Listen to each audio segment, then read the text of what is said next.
Hello friends, అందరికీ నమస్కారం. ఈ తెలుగు లైఫ్ స్టోరీ వింటున్న ప్రతి ఒక్కరికి థ్యాంక్ యూ సో మచ్. అలాగే విశ్వానికి కృతజ్ఞతలు. మీ జీవితం మీకు అర్థం కాకుండా అస్తవ్యస్తంగా తయారైందా? ఏం పర్వాలేదు.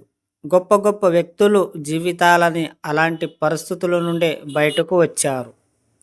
ఇక నుండి అలాంటి పరిస్థితుల గురించి ఆలోచిస్తూ సమయం వృధా చేసుకోకండి.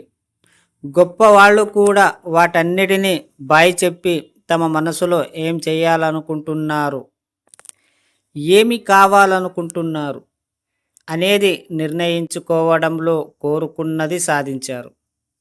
ఇప్పుడు మీరు ఆ లిస్టులో ఉన్నారు. మీరు ఏం కావాలనుకుంటున్నారు, ఏం చేయాలనుకుంటున్నారు ముందుగా నిర్ణయం తీసుకోండి. దానికై జస్ట్ ఆలోచించండి, ఊహించండి, దానిని అనుభవించండి. మీరు మీ జీవితపు ఆశలు, కోరికలు తప్ప కొన్ని రోజుల వరకు ఎలాంటి వ్యాపకాలు పెట్టుకోకండి. మీ జీవితం లక్ష్యంలో ముందుగా డబ్బు సంపదకి ప్రాధాన్యం ఇవ్వండి.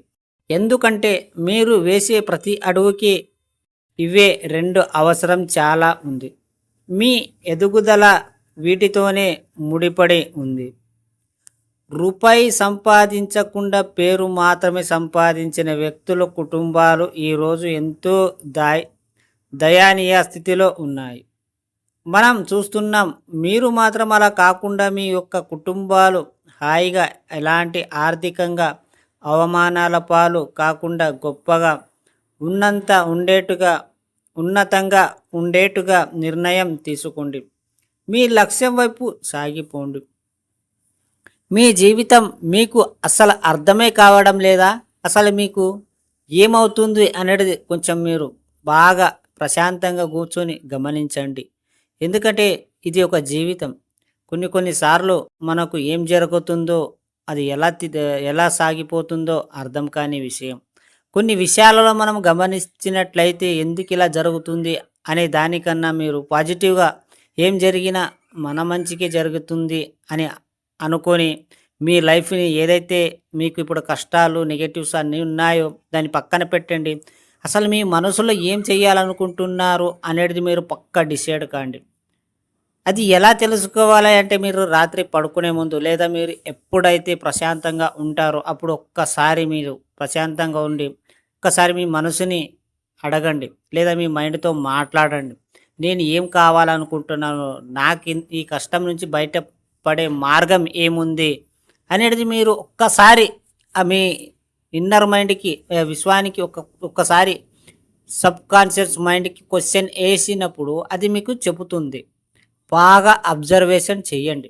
చేసినప్పుడు మాత్రమే మీకు అర్థమవుతుంది. కొన్నిసార్లు మీరు పడుకునేటప్పుడు మీరు మీ జీవితం ఎలా ఉండాలి అనేది ఊహించుకోండి. కలలు కనండి, తప్పేమీ లేదు. కలలు కనడానికి డబ్బులు అయితే ఖర్చు కావు కదా. మీరు పెద్ద పెద్ద కలలు కనండి. మీరు అలాగే ఉండాలనుకుని ప్రయత్నించండి.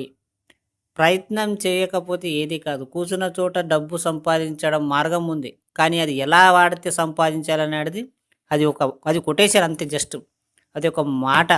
కూర్చున్న చోట డబ్బు సంపాదించడం, కానీ కూర్చున్న చోట ఉత్తిగా అయితే రావు. ఏదో ఒక పని చేస్తూ కూర్చున్న చోటే డబ్బు సంపాదించాలి, అంతే.